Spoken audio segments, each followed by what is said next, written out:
యెహోవా నిస్సిగా విజయమును అనుగ్రహించు దేవాది దేవునికి మహిమ కలుగును గాక. మన ప్రభువు మన రక్షకుడు యేసుక్రీస్తు నామములో అందరికీ శుభాభివందనాలు తెలియజేస్తున్నానండి. పాట పాడుకుంటూ దేవుని నామాన్ని మహిమ పరుద్దాం. హల్లెలూయా.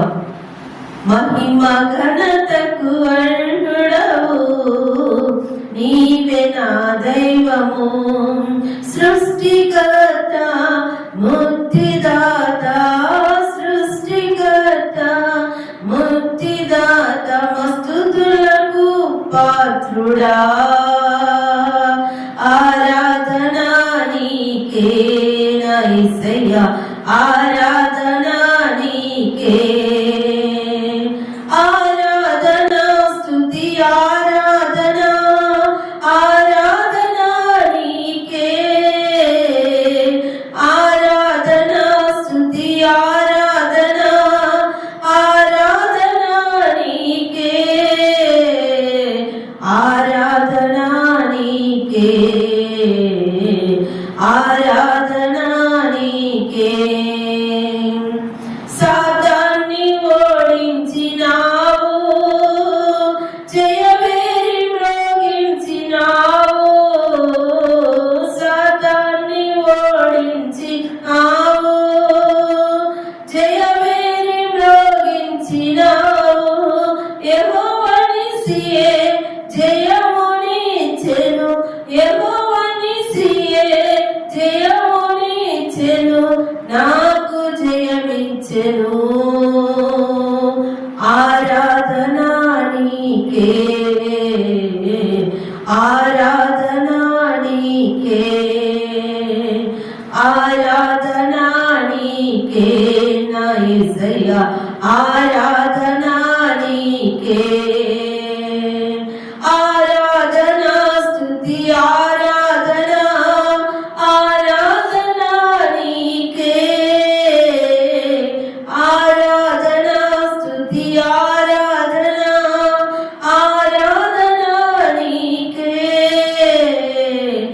ఆరాధనా నీకే నా యేసయ్యా, ఆరాధనా నీకే. హల్లెలూయా. ఉదయకాల సమయంలో మనము వాగ్దానం విని మన జీవితాలకు దాన్ని అప్లై చేసుకున్నాము. దేవునికి మహిమ కలుగును గాక. హల్లెలూయా. దేవుని నామము మహిమపరచబడును గాక. మరి 17వ దినము జూలై మాసంలో ఉదయకాలము మనమందరము ప్రభుని స్తుతించాము, మహిమపరచాము కదా. మరి పాడిన పాట గమనిస్తే అక్కడ యుద్ధము యెహోవాదే అనే భాగం మనము గమనిస్తూ ఉన్నాం. ఆమేన్. ఇక్కడ మనం చదువుతున్న వాక్యం కూడా అదే. ఒకసారి మనం గమనించి ఈ వాక్యమును ధ్యానించుకుందాం. హల్లెలూయా. మొదటి సమూయేలు గ్రంథము 17వ అధ్యాయము 47వ వచనంలో దావీదు గొలియాతుతో అంటున్న మాట అందరికీ తెలుసు. చిన్నప్పటి నుంచి మనము ఈ భాగము సండే స్కూల్ నుంచి కథలుగా వింటూ ఉన్నాం కదా. యుద్ధము యెహోవాదే. ఆమేన్. కానీ మనకు ఇదొక్కటే మాట బాగా కనపడుతుంటుంది, యుద్ధము యెహోవాదే. కానీ దావీదు పూర్తిగా చెప్పిన మాటను మనం గమనించామనుకోండి, ఆ వాక్యము పూర్తిగా ధ్యానించడానికి లేకపోతే గ్రహించడానికి ప్రయత్నం చేసామనుకోండి, ఇంకా లోతైన భావము, లోతైన సత్యము మనకు అర్థమవుతుంది. ఆమేన్. చూద్దాం. అప్పుడు యెహోవా కత్తి చేతను ఈట చేతను రక్షించువాడు కాడని ఈ దండు వారును తెలుసుకొందురు. యుద్ధము యెహోవాదే, ఆయన మిమ్మును మా చేతికి అప్పగించునని చెప్పాను. ఆమేన్. దావీదు మాట్లాడుతున్న మాట ఎంత లోతైన భావం ఇస్తుందో చూడండి. దేవుడు ఇజ్రాయేలు ప్రజలను రక్షించాలి అనుకున్నప్పుడు, ఇజ్రాయేల్ సైన్యాన్ని, ఇజ్రాయేలు రాజ్యాన్ని రక్షించాలనుకున్నప్పుడు దేవుడు కత్తితోనో ఈటతోనో రక్షించాడంట.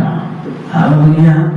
దేవుడు ఎప్పుడు ఇజ్రాయేలును రక్షించాలనుకున్నా, లేకపోతే కాపాడాలనుకున్నా, దేవుడైన యెహోవా తనంతట తానే యుద్ధము చేస్తూ ఉంటాడు వారి పక్షమున. హల్లెలూయా. ఇక్కడ దావీదు కూడా అదే అంటున్నాడు, నా దేవుడు మా ప్రజలను ఈట చేతలో కత్తి చేత రక్షించాడు. నువ్వు అనుకుంటున్నావేమో కత్తి చేత నేను యుద్ధం చేస్తాను, లేకపోతే ఈటతో యుద్ధం చేస్తాను అనుకుంటున్నావేమో. నేను దానితో యుద్ధం చేయను, ఎందుకంటే యుద్ధం చేసేది నేను కాదు, యెహోవాయే. ఆమె అతని పూర్వీకులు చరిత్ర తెలిసిన వాడు దావీదు.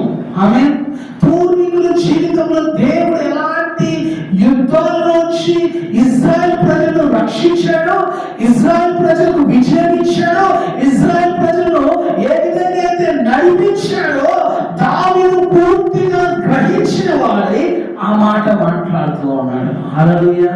మనము కూడా ఈ మాటను ఆ విధంగానే గ్రహించాలి, ఆ విధంగానే అర్థం చేసుకోవాలి. ఏంటి అంటే ఒకసారి మనం ఈ మాట గమనించాలి.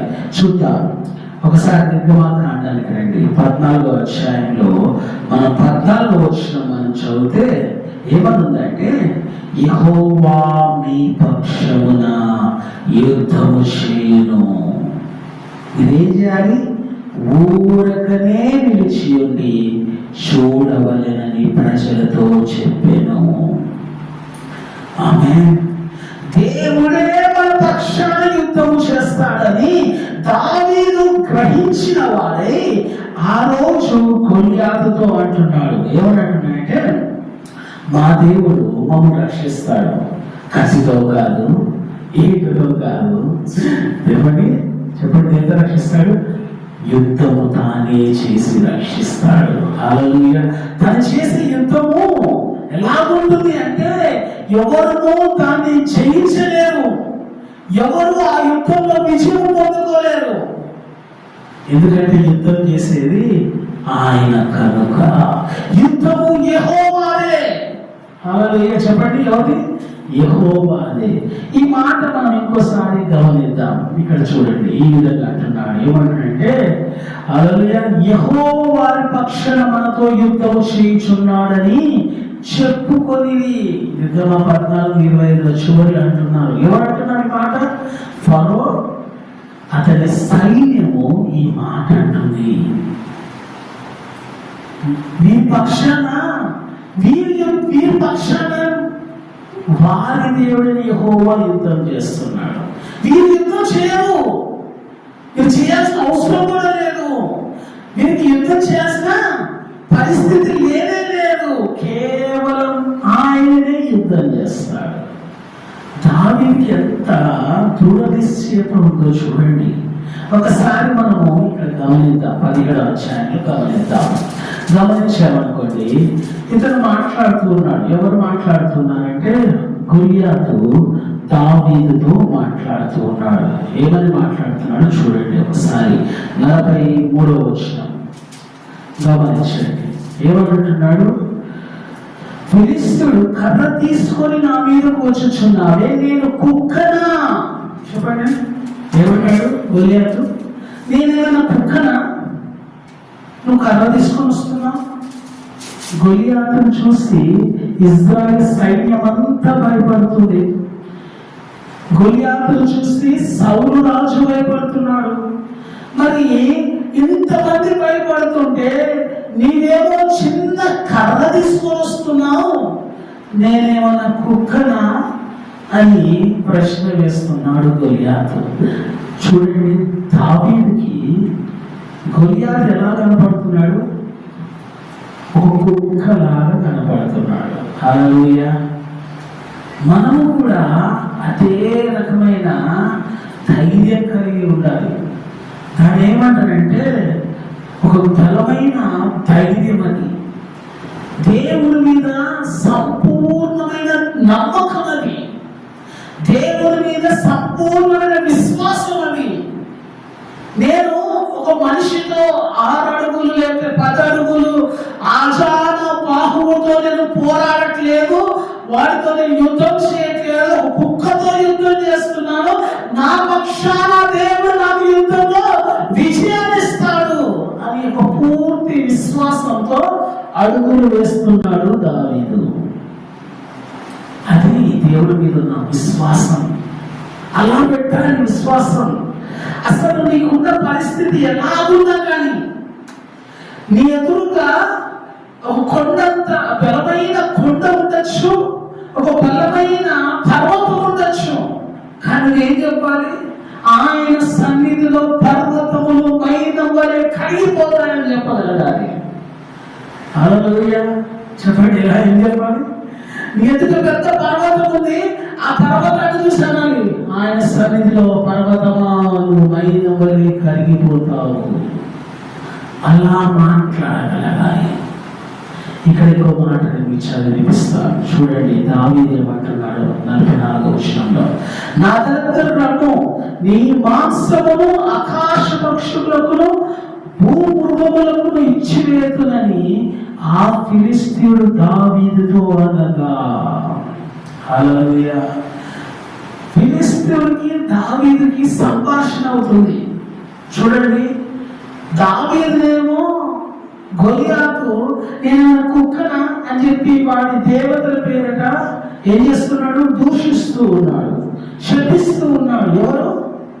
గొలియాతు.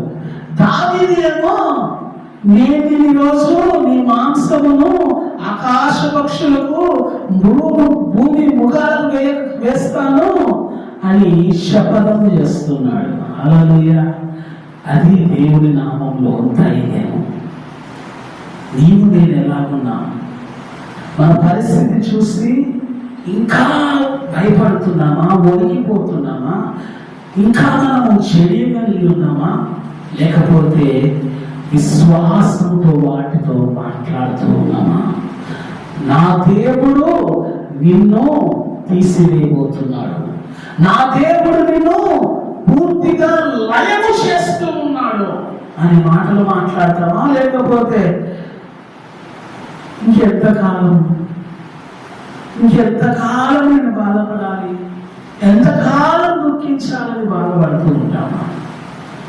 కాబట్టి ఈ విషయం గమనిద్దాం.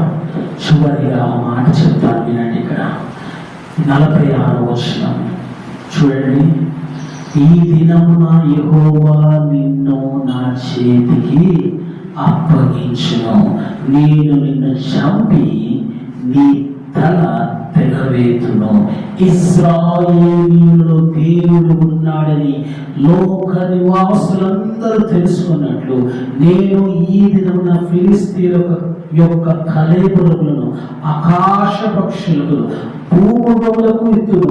ఇప్పుడు యెహోవా కత్తి చేతని ఈట చేత రక్షించువాడు కాడని ఈ దండు వారు తెలుసుకుందురు. యుద్ధము యెహోవాదే, ఆయన మిమ్మును మా చేతికి అప్పగించునని చెప్పాను. ఆమేన్.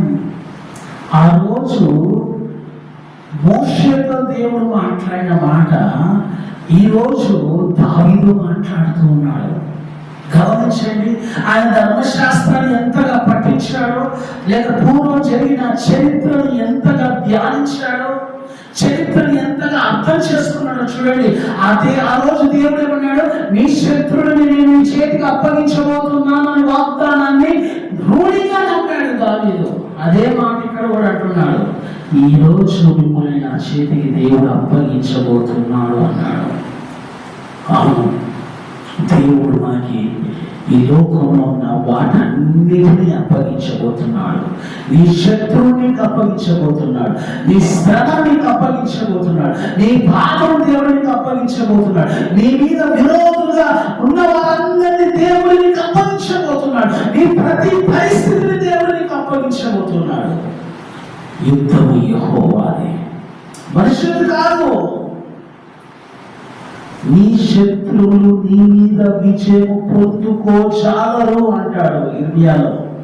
ఆమేన్. ఏంటంట? పొందచాలరు వారు, నీ మీద విజయం పొందుకోలేరు. ఎందుకంటే యుద్ధము యెహోవాదే. నీకు విరోధంగా రూపింప నింపబడిన ఏ ఆయుధము వర్తిల్లదు. ఎందుకంటే యుద్ధము యెహోవాదే.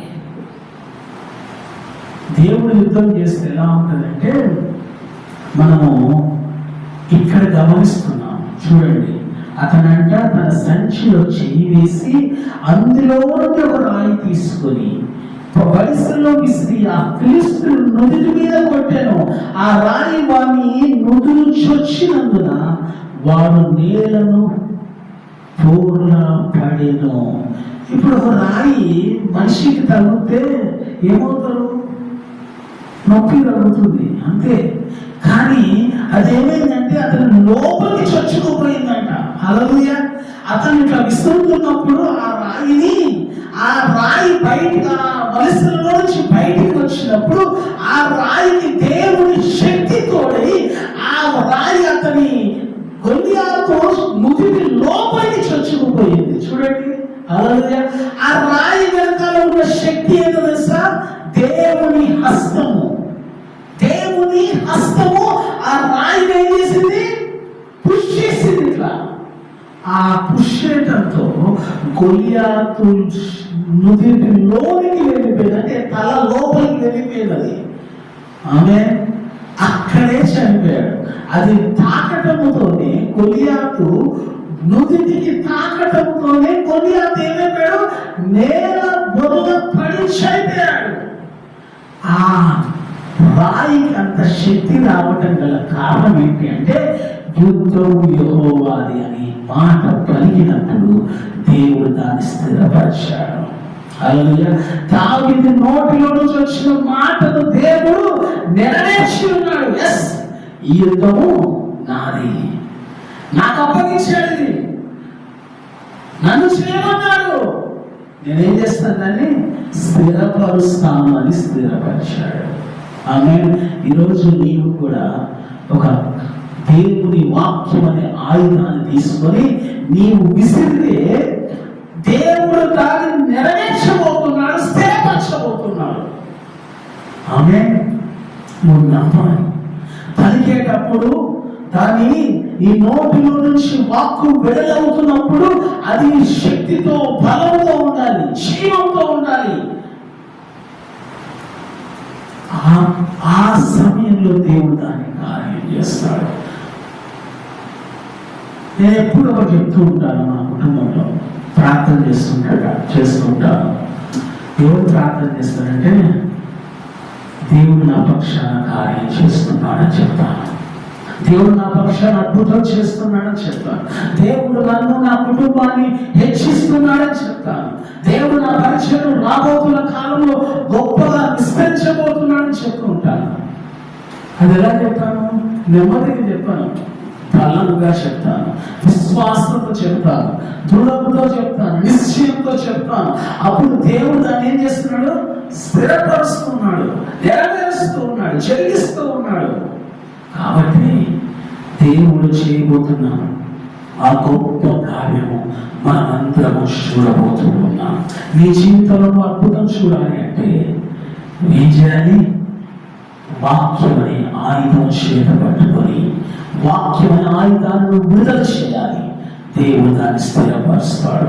వాక్యమే మనకు ఆయుధము, వాక్యమే మనకు ఖడ్గము, వాక్యమే మనకు ఈట, వాక్యమే మనకు డాలు.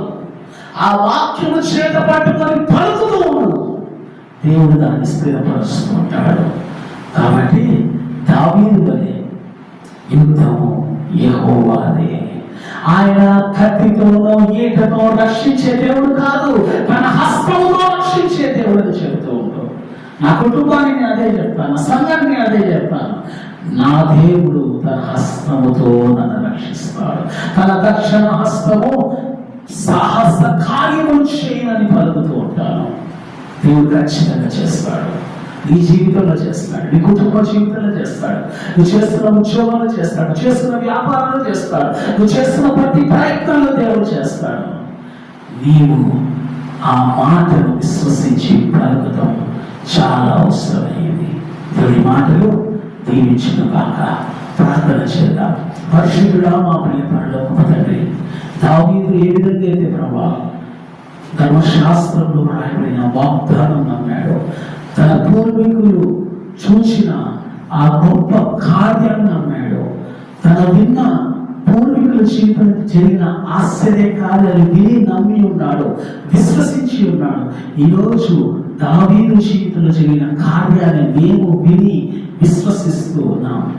నువ్వు కత్తితోనో ఈటతోనో మమ్మల్ని రక్షించావు తండ్రి, అధికారులతోనో ప్రభుత్వాలతో కాదు ప్రభుత్వం రక్షించేది, నీ హస్తంతో రక్షిస్తామని నమ్ముతున్నాను. నీ దక్షిణ హస్తము మా జీవితంలో గొప్ప అద్భుతాలు ఆశ్చర్య కార్యాలు చేస్తారని నమ్ముతున్నాను. నీ వాక్యమును బట్టి, నీ జీవమును బట్టి వందనాలు తండ్రి. నీ వాక్యంలో ఉన్న బలమును బట్టి, నీ వాక్యంలో ఉన్న ప్రభా ఆ గొప్ప శక్తిని బట్టి వందనాలు. ఆ వాక్యంలో ఉన్న ఉజ్జీవమును బట్టి వందనాలు. ఆ ఉజ్జీవం మాలో నింపబడదు గాక, ఆ వాక్యం ద్వారా వచ్చిన బలము మాలో నింపబడదు గాక. విన్న వారందరూ ఉజ్జీవించబడదు గాక, బలము పొందుకుందరు గాక, ధైర్యము పొందుకుందరు గాక. మీరే మహిమ పొందండి. మీరు ప్రభా మమ్మల్ని రక్షించేవాడు, నీవు మమ్మల్ని విడిపించేవాడు, నీవు మమ్మల్ని ప్రభా నిలబెట్టువాడు, నీవు మమ్మల్ని హెచ్చించేవాడు, మమ్మల్ని ప్రభా స్థిరపరచేవాడు. ప్రభా నీకు వందనాలు. అవును తండ్రి, నీకు వందనాలు. యెహోవా మా పక్షం ఉండగా మాకు విరోధి ఎవడు అంటున్నాడు తండ్రి. నీకు వందనాలు తండ్రి. నీ స్తుతులు చెల్లిస్తూ సమస్తమైన మహిమ ఘనత ప్రభావములు ఆరంభిస్తూ యేసు నామములో అడుగుచున్నాము ప్రియ తండ్రి, ఆమేన్. అందరికీ ప్రైజ్ ది లార్డ్. ప్రతి ఒక్కరు పాస్టర్ సోలమన్ రాజు యూట్యూబ్ ఛానల్ని సబ్స్క్రైబ్ చేయండి, లైక్ చేయండి, షేర్ చేయండి. దేవుడు మనందరినీ దీవించును గాక.